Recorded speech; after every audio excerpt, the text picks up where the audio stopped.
Judges in Turkey's high-profile KOBANE case have reached a verdict against 108 Kurdish politicians after an 8-year trial. Selahattin Demirtas was sentenced to 42 years behind bars, while his former HDP co-chair, Figen Yüksekdağ, received over 30 years. Scores of other defendants have been handed prison sentences. A wave of arrests on Thursday morning of Kurdish activists in Turkey is the first of this scale since the ruling AKP-MHP alliance suffered considerable losses in the country's March local elections. The Turkish parliament has dismissed a bill proposing Kurdish as a language of education, citing conflicts with the provision in Turkey's constitution of Turkish as a state language. In other news, the Emergency Committee for Rojava explain what people around the world can learn from the Rojava Revolution, a remarkable social movement in northern Syria. Learn more with Media News. The 8-year-long KOBANE conspiracy trial has seen 108 Kurdish politicians, including former People's Democratic Party or HDP co-chairs Selahattin Demirtas and Figen Yüksekdağ, imprisoned since 2016. Today, the panel of judges reached a decision in the case. Demirtas was sentenced to a total of 42 years in prison, and Yüksekdağ was given a total of 32 years and 9 months.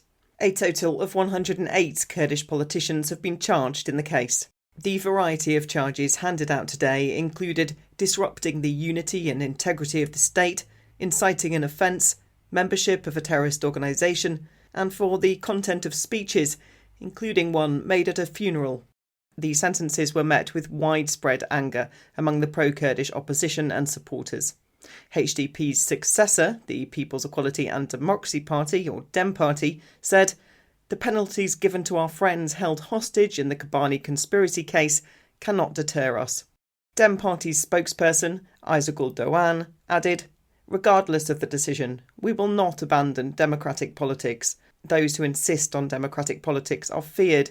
Those who imprison our friends are the ones who want to keep this country in darkness."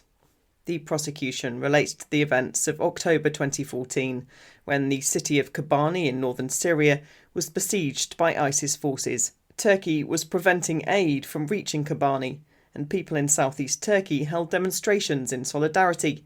The protests were met with violence, resulting in the deaths of 48 people, the majority of whom were HDP supporters. Perversely, it's HDP politicians and its supporters that have faced almost a decade of prosecution as a result.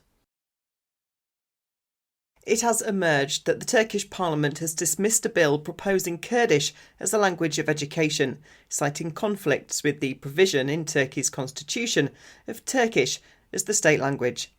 Gülistan Kılıç-Kürçit, the deputy group chair of the People's Equality and Democracy Party, submitted the bill on the 15th of February. The proposal sought constitutional protection for mother tongue education and the inclusion of Kurdish as a language of instruction. The Office of the Speaker of Parliament has rejected the proposal, declaring it unconstitutional. Officials stated, "The proposal contradicts the constitutional provision that Turkey is an indivisible entity with Turkish as its language." They added, "A draft proposal that clearly violates constitutional provisions cannot be drawn up by the Law and Decisions Support Bureau." The news emerged ahead of Kurdish Language Day on the 15th of May, an annual commemoration of a language which remains subject to formal and informal marginalisation and discrimination in Turkey and other countries where it's spoken as a mother tongue by millions of Kurds. Turkish forces conducted dawn raids in Şırnak, Mardin, Mersin and Hakkari on Thursday, arresting at least 68 people. The Şırnak Chief Public Prosecutor's Office reportedly issued arrest warrants for 60 people. One of the arrestees, 21-year-old Harun Üzen, suffers from epilepsy. Üzen suffered a seizure during the raid and he was taken to hospital but has since been discharged. Those arrested in Mersin included artists from the Sanatolia Culture and Art Centre, who are accused of making propaganda for an illegal organisation. The wave of arrests is the largest of its kind since the ruling Justice and Development Party, in coalition with the Nationalist Movement Party, suffered considerable losses at the 31st of March municipal elections. The Emergency Committee for Rojava, a New York-based organisation, is touring the west coast of the United States during May, hosting a series of talks entitled Report from Rojava: Women's Revolution, Direct Democracy and Social Ecology in Northeast Syria. Debbie Bookchin and Arthur Pye introduced the tour in an interview with Media News, providing a comprehensive overview of the organisation's mission. They focus on the Rojava revolution that emerged in the north of Syria during the Syrian civil war in 2012 and the broader implications of this Kurdish democratic confederalist movement for communities worldwide. The main organizing body for this tour is the Emergency Committee for Rojava, which is the largest in the United States doing Rojava solidarity work. And we formed after the Afrin invasion in 2018, and we have been sort of the biggest umbrella organization consistently doing solidarity work with Rojava, which includes advocacy work and organizing. And one of the reasons that we chose to do this tour is that we really wanted to come to the West Coast, since much of our organization has been based out of New York City.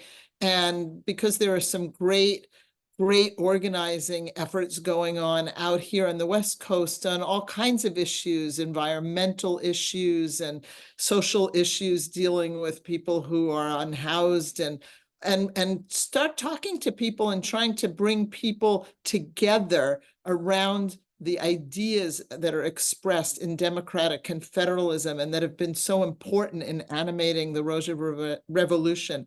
And so our talks out here are also sponsored by the Institute for Social Ecology, and there's a very large democratic socialist organization that has a libertarian socialist caucus within it, and they've been on board sponsoring this, and some other local organizations. There's an oil and gas action network that is doing some great work out here in the Pacific Northwest. So we're actually very excited to really educating people about Rojava. We're also building bridges and alliances that are allowing us to form much more of a movement orientation around many of the ideas that have been so important in the Rojava revolution.